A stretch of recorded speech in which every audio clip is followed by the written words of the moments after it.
Welcome to the first video produced by Flat Earth Trads. We are a group of traditional Catholics who follow the apostolic line of Bishop Richard Williamson. When you have finished watching this video, please visit our web forum, the link to which will be provided below. Almost all of the ancient cultures accepted the earth to be flat.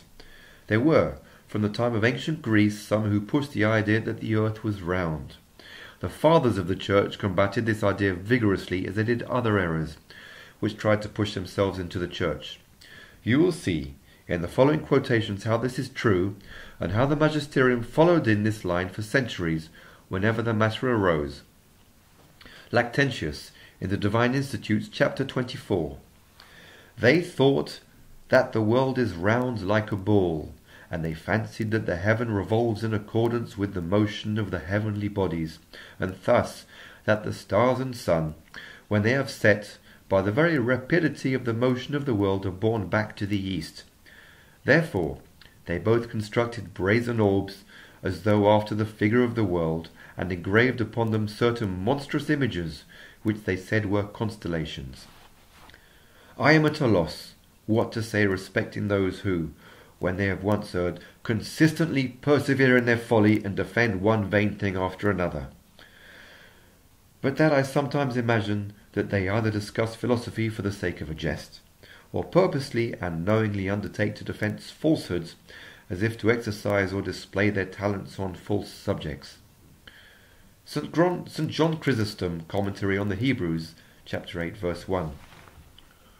Where are those who say that the heaven is in motion? Where are those who think that it is spherical? For both these opinions are here swept away. Quoted by Cosmas. St. Jerome, Commentary on Isaiah. God had established the great mass of the land, and had gathered it together above the seas and rivers, so that the heaviest element, earth, hangs over the lighter weight waters by the will of God, who, like a king, sits above the circle of the earth. There are some who assert that this mass is like a point and globe. What then will the land be over? On June 22nd, the Holy Office formally condemns Galileo for heresy. We say, pronounce, sentence, and declare that you, the said Galileo, have rendered yourself in the judgment of this Holy Office vehemently suspected of heresy, namely, of having believed and held the doctrine which is false and contrary to the sacred and divine scriptures, that the sun is the centre of the world and does not move from east to west, and that the earth moves and is not the centre of the world, after it has been declared and defined as contrary to the Holy Scripture, from which we are content that you be absolved, provided that you abjure, curse, and detest before us the aforesaid errors and heresies and every other error and heresy contrary to the Catholic and Apostolic Roman Church. Pope Urban VIII took full responsibility for the condemnation of Galileo by enforcing in forma communi the congregation's prohibitions against books holding the Copernican system as truth.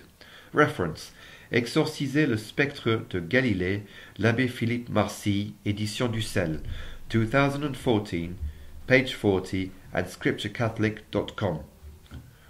The Holy Office, at another point, also said, since it has come to the knowledge of the above-named Holy Congregation that the false Pythagorean doctrine, altogether opposed to the divine scripture on the mobility of the earth and the immobility of the sun, this congregation has decreed that the said books be suspended till they are corrected, that the book of Father Paul Anthony Foscarini the Carmelite be altogether prohibited and condemned, and all other books that teach the same thing, as the present decree respectively prohibits, condemns, and suspends all, pages 56 to 57, from the Pontifical Decrees against the Doctrine, the Earth Movements, by Reverend William W. Roberts.